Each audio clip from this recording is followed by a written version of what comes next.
Okay, so finally autumn is in the air.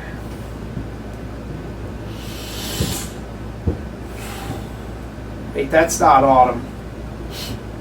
What the hell is that? Okay, anyway.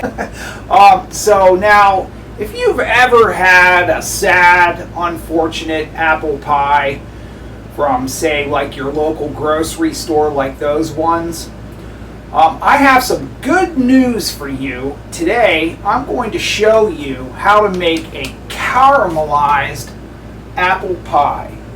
We're going to employ a much touted, almost mythical French dessert, and we're going to try a little bit different technique for this apple pie than most bakers here in the States do. So we're going to go over the test kitchen, and I'm going to show you what this looks like. So there is going to be a ton of flavor going on in this deep dish caramelized apple pie. So I opted to use a traditional flaky pie crust. Now, most American pie dough is made with vegetable shortening, which I don't like. You can cut some of the butter with lard for this recipe. I'm using an all butter crust. I like the flavor, and if you do it correctly, it'll be beautiful. So this is really simple. We're just going to take like literally 1 minute on this. I've done pie doughs before, but this one's a little bit different. It's very plain. All I want with this pie crust is flaky. I want a flaky pie crust for this apple pie. Real quick now, what I have here is 1 pound of organic all-purpose flour. I have 5.5 ounces of ice cold water with 1 teaspoon of salt dissolved into it. And I have 10.5 ounces or 300 grams of Kerrygold unsalted butter here, ice cold. We're just going to put this flour into food processor. And now you should have your butter chunked up into small but not tiny chunks. So I'm just going to dot that in there. Pulse this until it starts to come together. So I guess that was probably about 10 pulses. Next thing you're going to do here is take the tube out of the top, 5.5 ounces of ice cold water in there, and pulse it, but don't put all of the water in at once. Keep watching it, pulse it just as few times as you have to bring the dough together. The reason why I prefer a food processor for this is because the blades kind of chop the butter into the flour, and it creates a little bit of a layered, flaky effect. As soon as you're seeing your flour and butter and water mixture coming together like that, stop mixing. If you look closely, you will see nice chunks of butter in there. That's about where you want it. You don't want to process this any further. So then once you get your mixture looking like that, and it hasn't come together quite yet, pour it all out onto a couple of sheets of parchment and just bring this together without, you don't want to like be kneading this or anything like that. And then as soon as you bring that together into a disc, wrap this real tight and stick it in the refrigerator for at least 2 hours to come together. Okay, so if we're going to have an apple pie, the first thing we need to address obviously is our apples.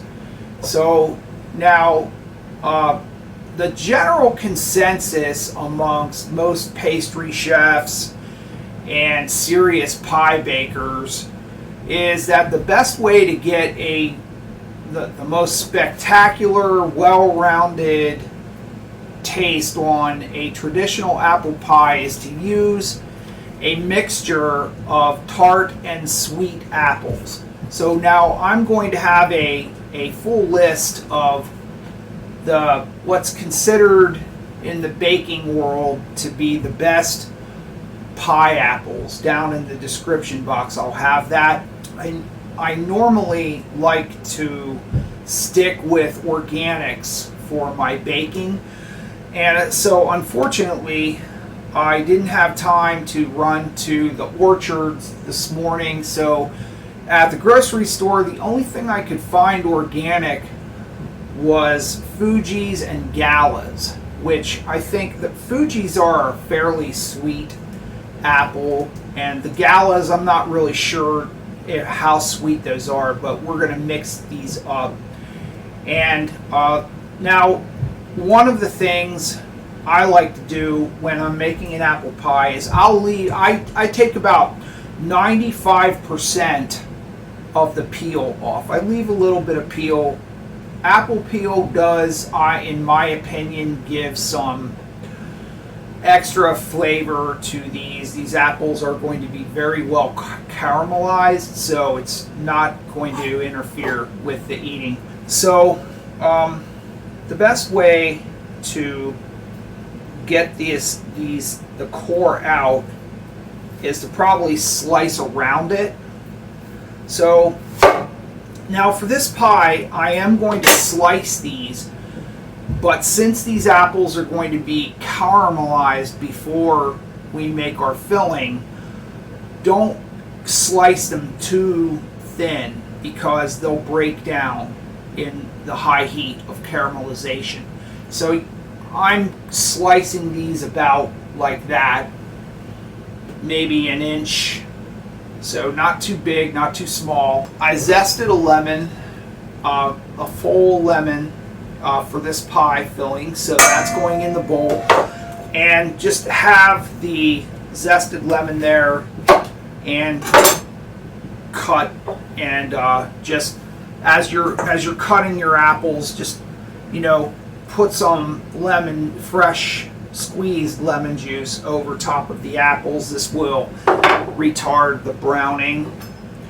So that's the first step. I'm going to peel these and core all of these apples, and then we'll come back and we'll work on the filling. The French have an extraordinary dessert, and maybe you've heard of it. It's called a tarte tatin. That's how Americans say it. If you speak French, I know I butchered it. I can't really, it's something like tarte tatin, or something that it's not the same, but we say tarte tatin, I guess, just because it's easier. And now the idea with this is to get a deep caramelization of the apples. And even though the tarte tatin is a completely different dessert, it's not made the same way as an American pie, and it uses puff pastry, not flaky pie crust. But we can use that strategy that the French employ to get some really cool flavors out of these organic apples. But nothing works for caramelization as well as a cast iron pan. I have here 4 ounces of Kerrygold butter, and we're just going to make a simple pan caramel here. Cast iron holds its heat like nobody's business, so once you have it heated up, it'll turn that butter to a beautiful caramel color very quickly. So I know it's kind of hard to see on cast iron, but you should have a nice golden brown color, not burned. Now I'm going to put several tablespoons of granulated sugar, and don't disturb it, just let that do its thing. So once you get a nice burnished caramel color on your pan caramel,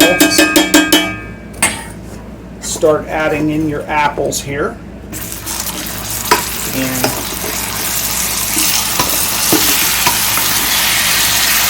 add as many as you can in there, and you'll have to back the heat down a little bit so you don't start burning things.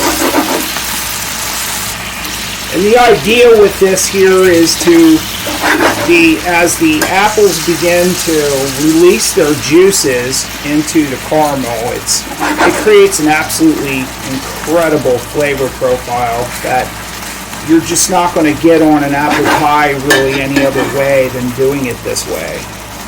When the French do a tarte tatin, they actually slice their apples and they use halves for that dessert, and they will,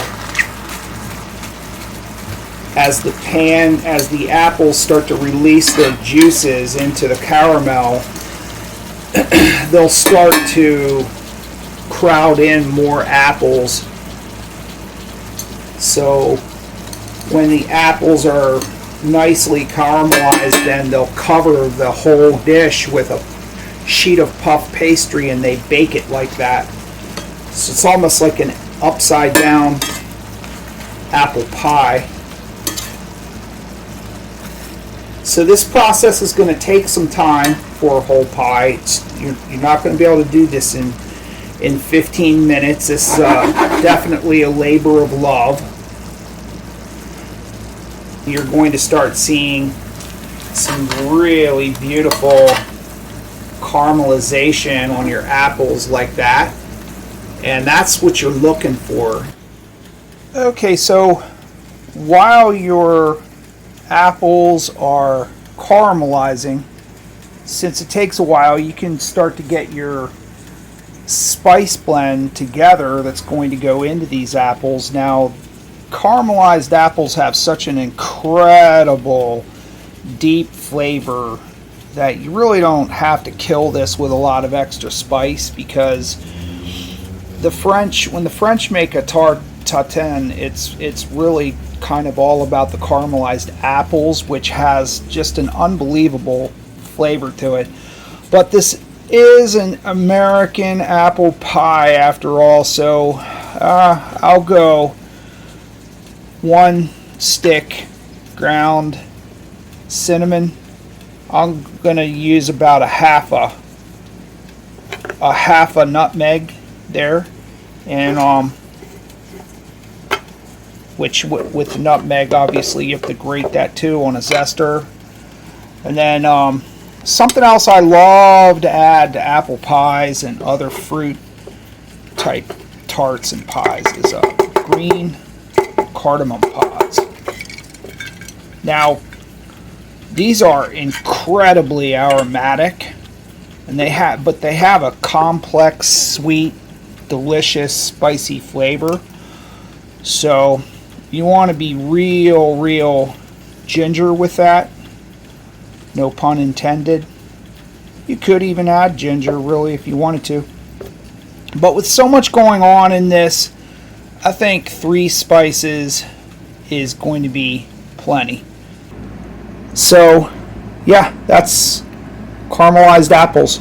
You could put this on some ice cream and call it a day. This stuff is absolutely amazing.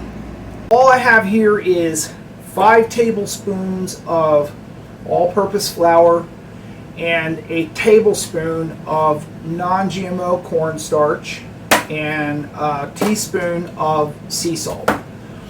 And I added my spices to that mix, which we discussed a little bit ago. And all you got to do is just sprinkle the dry ingredients on top of your pie mixture and stir it up. A teaspoon of the vanilla paste to this pie filling. Vanilla and apples go really nicely together for sure. So basically, you just want to roll this out to 1/8 of an inch thickness, so pretty thin. You're just going to drop this down into the tart pan.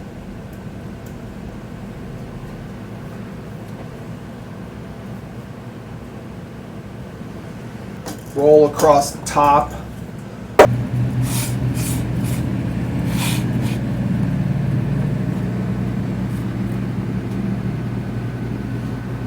You should still be able to notice there are still flecks of butter in through here, which is what you want. And we're going to throw this into the freezer for about 15 minutes or so before we put a top on it so that it has time to firm up. Caramelized apple filling. And yes, this stuff tastes every bit as delicious as it looks. Put your top down on there. And now, if you press that down with your thumbs like that, you should be able to get a really nice border out of that. Finish that off with the rolling pin. A little bit of that cream and egg mixture onto your top. And then what I got here is about an ounce or so of granulated sugar. I think the traditional is 4 vents, so you definitely don't want to forget to vent your pie. Now you should put this right on top of a hot sheet pan on the bottom rack, 425 degrees, and you're probably going to want to rotate it at least once or twice, and for about 40-45 minutes.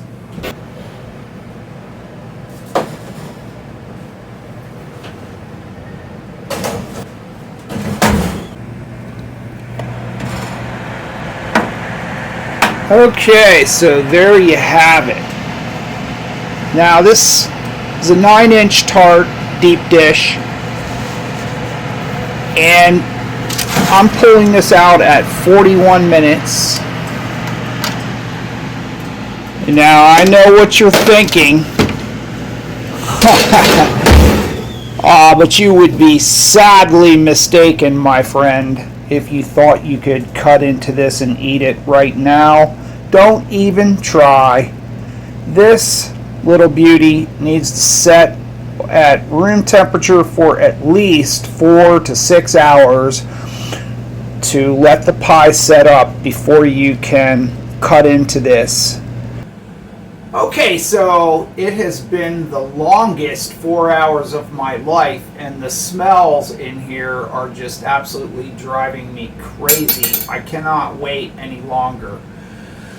So, but it is now room temperature, and you know, some would say that if you don't have a cup of coffee with pie, especially a caramelized apple pie, well, you're just kind of missing the point of having pie.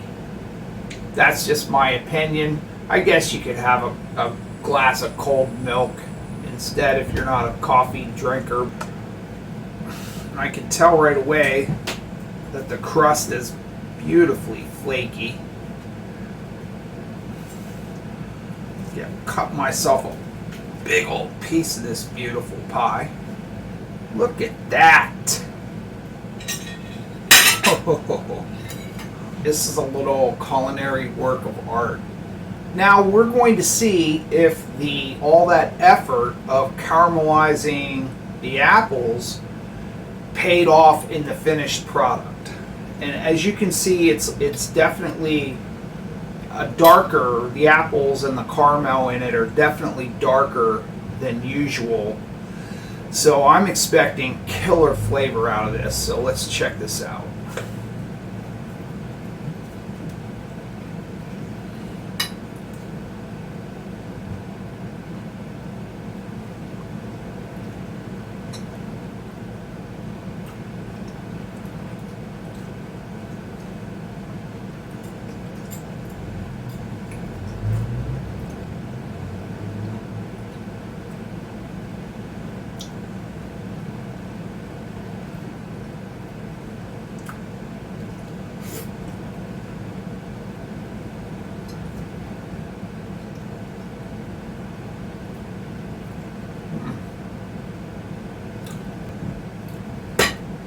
tears of joy.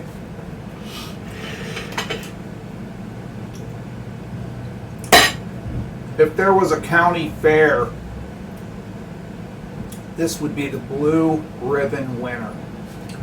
Absolutely amazing depth of flavor. It absolutely is worth your extra time to caramelize the apples. You know, the pastry recipe that I'm going to give in the description box, it never fails. It's flaky, but yet it's really flavorful and buttery. Beautiful pie. I hope that you will give this pie a try for your family and get their opinion. If you give this recipe a try out, please leave me a comment down below. Like and subscribe. I could really use the help in trying to grow this channel. And stay tuned till next time. Thanks for joining me.